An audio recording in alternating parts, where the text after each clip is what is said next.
సరే మరొక అంశం చూస్తే ఇక తిరుపతిలో రోజు రోజుకి రాజకీయాలు వేడెక్కుతూ ఉన్నాయి.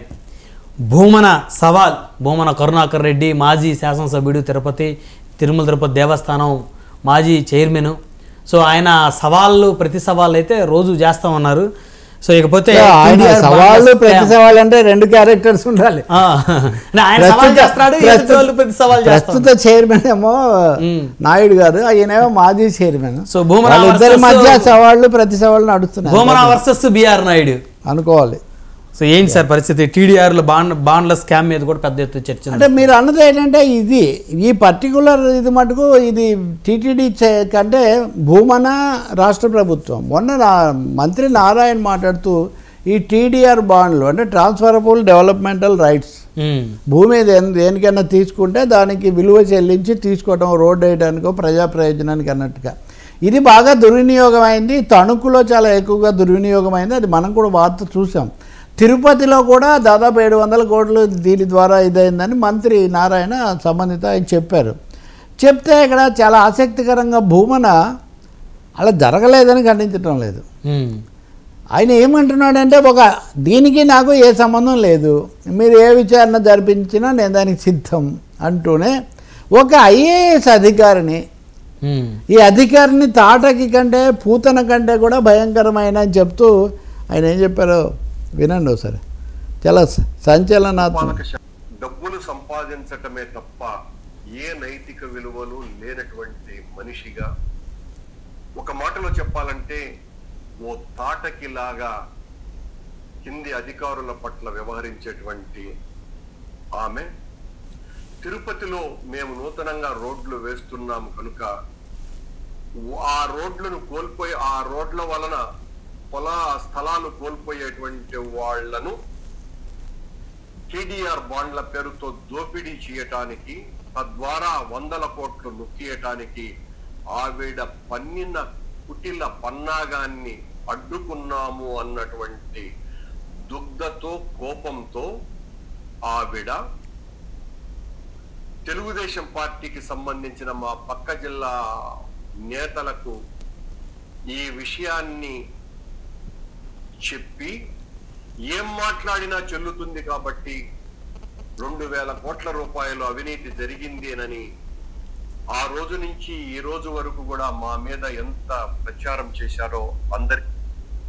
సో ఇప్పుడు ఈయన ఏమంటాడంటే, ఒకటి మాకైతే సంబంధం లేదు, రెండోది ఆమె ఆ అధికారిని భయంకరమైన వర్ణనలన్నీ చేస్తున్నారు కదా. ఇందాకే మన మహిళలు పురాణాలన్నీ మాట్లాడాం కాబట్టి అవన్నీ అనవసరం. కానీ మొత్తానికి ఒక అధికారిని గత ప్రభుత్వంలోనే, అంటే వాళ్ళ ప్రభుత్వంలో ఉన్న ఒక అధికారిని వీటన్నిటి వెనక ఉంది.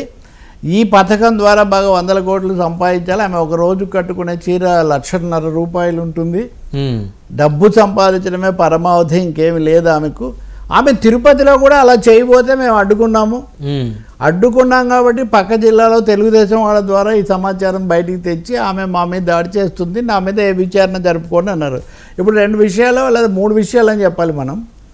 ఒక్కటేమో నా మీద విచారణ మీద సవాల్ ప్రతి సవాల్ అన్నట్టుగా నా మీద ఏ విచారణ అయినా జరుపుకోండి అని ఆయన ఒక సవాల్ విసురుతున్నారు. ఇంకా రెండవది, తమ ప్రభుత్వ హయాంలో చాలా కీలక పాత్రధారినిగా ఉన్న ఏఎస్ అధికారి ఇలా చేశారు, ఇతర చోట్ల చేసినవి ఇక్కడ మేము అడ్డుకున్నాం కాబట్టి అన్నారు. కాబట్టి జరిగింది ఒక అధికారిని అయితే భారీ ఎత్తున ఇలా చేశారని ఆయన ఆరోపిస్తున్నారు. కాబట్టి ఒక విధంగా ఇది గత వాళ్ళ పార్టీకి, వాళ్ళ ప్రభుత్వ హయాంలో పార్టీకి కాకపోయినా ప్రభుత్వానికి వర్తించే ఒక అంశం అవుతుంది. మూడోది, మరి తెలుగుదేశం పార్టీ ఇప్పుడు అధికారంలో ఉన్న నాయకత్వం వహిస్తున్న పార్టీగా నారాయణ చెప్పిన దానికి సమాధానం మీద వాళ్ళు ఎలా స్పందిస్తారు?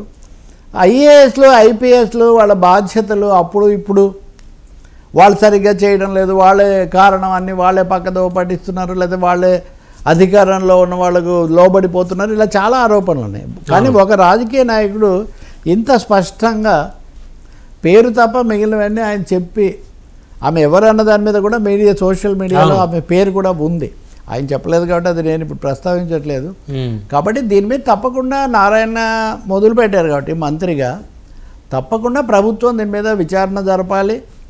రెండోది, స్థలాలు తీసుకోవడము, రోడ్లు వేస్తామని, పరిశ్రమలు పెడతామని, 99 పైసలకి ఇస్తామని చాలా భారీ ఎత్తున అప్పుడు ఇప్పుడు జరుగుతూనే ఉంది. ఇప్పుడు చాలా ఎక్కువగానూ జరుగుతుంది. ఐఏఎస్లు వీటన్నిటిగా వాళ్ళే బాధ్యత, వాళ్ళ ద్వారానే జరుగుతుంది.